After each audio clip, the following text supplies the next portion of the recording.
माझ्या मागे आहे ना तो गणपतीपुळेचा बीच आहे. रात्रीचा फक्त आवाज ऐकायला येतोय आणि दिसत तर काहीच नाही आहे. हा मंदिर दाखवते. नाईट व्ह्यू ऑफ गणपतीपुळे मंदिर. नाईस ना.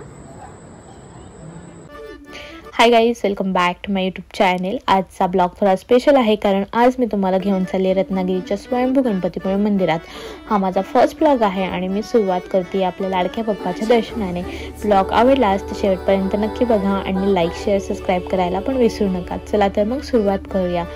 या ट्रिपचं प्लॅनिंग कसं करायचं, कुठे स्टे करायचा, काय काय खायचं, काय काय एक्सप्लोअर करायचं आणि ओव्हरऑल तुमच्या रत्नागिरीची ट्रिप ही किती बजेट फ्रेंडली होऊ शकते हे तुमच्यावरतीच असतं. पण ठीक आहे, तरी पण एक एस्टिमेटेड बजेट मी तुम्हाला सांगते आणि तुम्ही तुमची प्लॅन एक अपकमिंग ट्रिप किंवा कधी जाण्याचा विचार करणार असाल तर तुम्ही त्यानुसार प्लॅनिंग करू शकता. आय होप तुम्हाला हा व्हिडिओ हेल्पफुल राहील.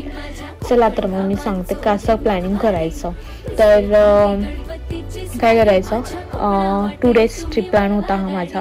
तर आम्ही फ्रायडे सॅटर्डे संडे असं केलेलं, डेज सिलेक्ट केलेले. सो आम्ही फ्रायडेला संध्याकाळी इथून ट्रॅव्हल्स निघालो. सो स्वारगेटवरनं डेली रत्नागिरीला ट्रॅव्हल्स जातात. सो तुम्ही रेड बसवरनं बुकिंग करू शकता. मी मोस्टली नाकोडा ट्रॅव्हल्स प्रेफर करते आणि नाकोडा ट्रॅव्हल्सने जाते. तसे अदर्स पण ट्रॅव्हल्स तिकडे जातात, बट मी नाकोडाने आत्तापर्यंत गेलेली आहे. संध्याकाळी स्वारगेटवरनं साधारणतः 10:30-11च्या नंतर ट्रॅव्हल्स इथून निघतात आणि तिकडे साधारणतः 6:30-7 किंवा मॅक्स 7:30पर्यंत डिपेंड्स ऑन तुमचा इथून निघायचा टाईम. 8 ते 9 तासानंतर आपण तिकडे रत्नागिरीत पोहोचतो.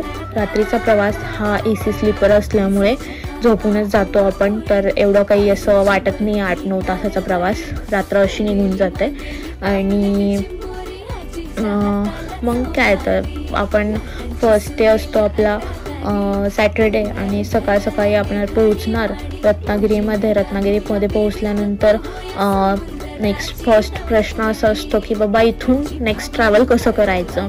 तर तसं रत्नागिरीला येण्यासाठी आपण आपली पर्सनल व्हेकलने आलो तर खूपच अति बेस्ट आहे. बट लॉंग रूट असल्यामुळे आम्ही ते अवॉइड करतो कारण की रेस्ट पण हवी व्यवस्थितपणे आणि बाकीच्या प्लेसेस एक्सप्लोअर करण्यासाठी एनर्जी पण लागते.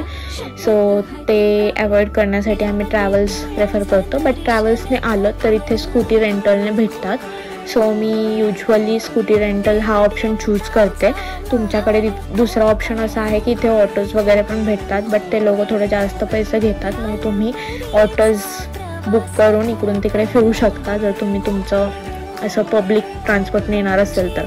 तसं जर रत्नागिरीला येण्यासाठी रेल्वेची सोय आहे. नियर बाय कोल्हापूरचं आय थिंक विमानतळ पण आहे.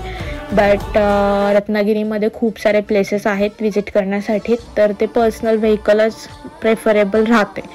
सो मी रत्नागिरीला आल्यानंतर पहिली स्कूटी घेते रेंटनी. 500 पर डेचा रेंट असतो. जर तुम्हाला लागणार असेल काही डिटेल्स स्कूटी रेंटलचे तर मला पिंग करा. इंस्टाग्राम हँडलला तुम्ही रीच आउट करू शकता. प्रवासगाथा विथ मेघा या नावाने आपलं इंस्टाग्राम हँडल आहे.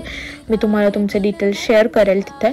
स्कूटी रेंटलनी घेऊ शकता. त्यानंतर पेट्रोल पंप पण तिथे जवळच आहे. 500 आय गेस 500 to 600चा पेट्रोल भास होतो तुम्हाला.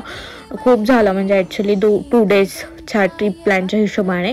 आणि जाताना पण तुम्हाला ऑब्व्हियसली ती स्कूटी रिटर्न करायचीच आहे. तर स्कूटी घेतली. नंतर आम्ही सिटीच्या दिशेने निघालो. सिटीमध्ये आम्ही चहा वगैरे पिला, फ्रेश झालो थोडंसं आणि निघालो गणपती बाप्पा मोरया म्हणत गणपतीपुळेच्या दिशेने. तर साधारणतः सिटीपासनं गणपतीपुळेला जाण्यासाठी 45 मिनटं किंवा 1 तास लागू शकतो. आता डिपेंड्स आहे तुम्ही तुमच्या ड्रायव्हिंगवरती किंवा जर्नीवरती, कारण की जर्नी आणि हा जो रूट आहे गणपतीपुळेचा जाण्यापर्यंत खूप सिनिक आणि खूप सही रूट आहे. इथे जाताना तुम्हाला खूप बीचेस लागतात आणि प्रत्येक बीच आणि त्याची एक वेगवेगळी खासियत आहे. जर तुम्ही प्रत्येक बीच एक्सप्लोअर करायला गेले ना तर तुम्हाला प्रत्येक बीच हा काही ना काही वेगळाच वाटेल. आणि या प्रवासात जाताना आपला जो खूप फेमस पॉईंट आहे तो म्हणजे आरे वारे बेल्ट, जो स्वप्नील जोशीच्या डायलॉगने खूप फेमस झालेला आहे, तर तोही आपल्याला लागतो.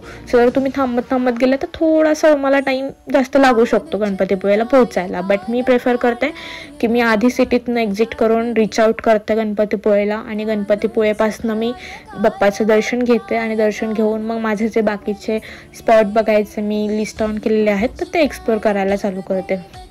तर साधारणतः गणपतीपुळेमध्ये आपण 1 तासाच्या अंतराने पोहोचतो. 1 तासानंतर पोहोचल्यानंतर फर्स्ट ऑप्शन असतो की स्टेचा, राहायचं कुठे वगैरे. तर राहण्यासाठी आपल्याला इथे मल्टिपल ऑप्शन्स इथे अवेलेबल आहेत. मी जे आत्तापर्यंत तिथले ऑप्शन्स एक्सप्लोअर केलेत त्याचे डिटेल्स मी नेक्स्ट व्हिडिओमध्ये तुम्हाला सांगेल. स्टेसाठी चिंता करायची काहीच गरज नाही आहे, कारण की इथे तुम्हाला बजेट फ्रेंडली पासनं स्टार्टिंग 1000 अप टू 10,000 पर्यंतचं पण बजेट पर्यंतचे म्हणजे स्टे ऑप्शन्स तुम्हाला इथे भेटून जातील. गणपतीपुळेमध्ये राहण्याचा असा काही प्रॉब्लेम नाही आहे. खाण्यापिण्याचे पण गणपती मंदिराच्या एरियामध्येच खाण्यापिण्याचे ऑप्शन्स भरपूर अवेलेबल आहेत. सो खाण्यापिण्याचेही आपल्याला काही असे हाल होणार नाही आहेत तिकडे गेल्यावरती. आणि कोकणी फूड वगैरे पण तिकडे तुम्हाला बघायला भेटतं, खायला भेटतं. उकडीचे मोदक म्हणा, तिथले घावन म्हणा, खूप छान पद्धतीचं आहे. सो मी जिथे स्टे केला होता त्यांच्याकडेच आम्ही 1-2 टायमिंगचं जेवण वगैरे केलं होतं, कारण की आम्हाला ते थोडं घरगुती पद्धतीने हवं होतं. तर तेही त्या डिटेल्स मी तुम्हाला नेक्स्ट व्हिडिओमध्ये सांगेल की कसं होतं, काय होतं. आणि छान होतं सगळं जेवण वगैरे. सो खाण्यापिण्याचे ऑप्शन्स आहेत, राहण्याचे सुद्धा ऑप्शन्स आहेत. आणि स्टेसाठी तर मी तुम्हाला सांगितलं, ट्रॅव्हल्सने या पुण्याहून आणि स्कूटी रेंट करा आणि फिरा आणि जाताना ट्रॅव्हल द्या आणि रिटर्न पुण्याला येऊ शकता. सो यानंतर आम्ही काय केलेलं, आम्ही फ्रेश झालो, ब्रेकफास्ट केला आणि गणपतीपुळेच्या मंदिराच्या दिशेने निघालो. कारण की हे सगळं करत असताना साधारणतः 11:30 वाजले होते आणि 11:30 नंतर 11:30 वाजले होते. 11:30च्या नंतर 12ची आरती असते.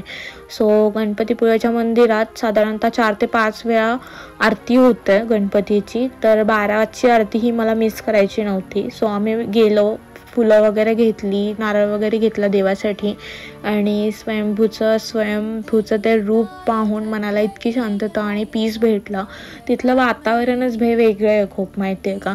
तिथे गेलं ना की इतकी शांतता आपोआप मनाला जाणवते. ते मंदिराचं आर्किटेक्चर, साईडला बीच आणि बीचचं सगळं समुद्राचा आवाज खूप मनाला भावून जातात त्या सगळ्या गोष्टी.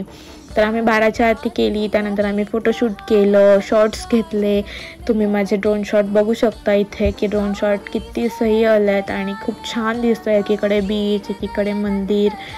सो एवढं सगळं एक्सप्लोअर करून झाल्यानंतर आम्ही गेलो गणपतीपुळेचा बीच एक्सप्लोअर करायला. सो मंदिरापासून तिथेच 2 मिनिटाच्या अंतरावरती आपण खाली जाऊ शकतो.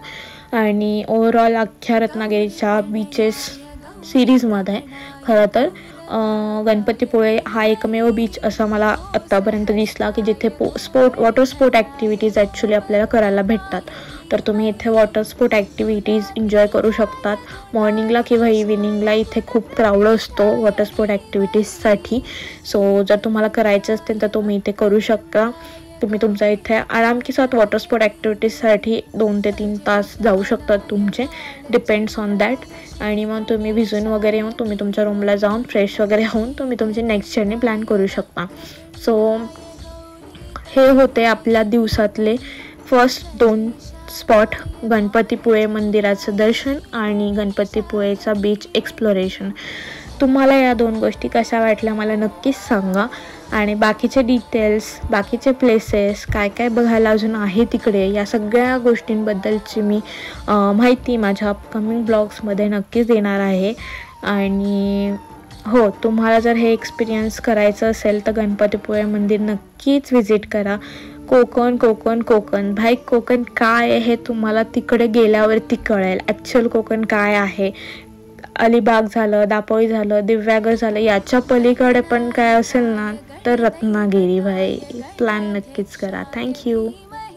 ओके गाईज, भेटूयात पुढच्या ब्लॉगमध्ये. तोपर्यंत टेक केअर, ट्रॅव्हल सेफ.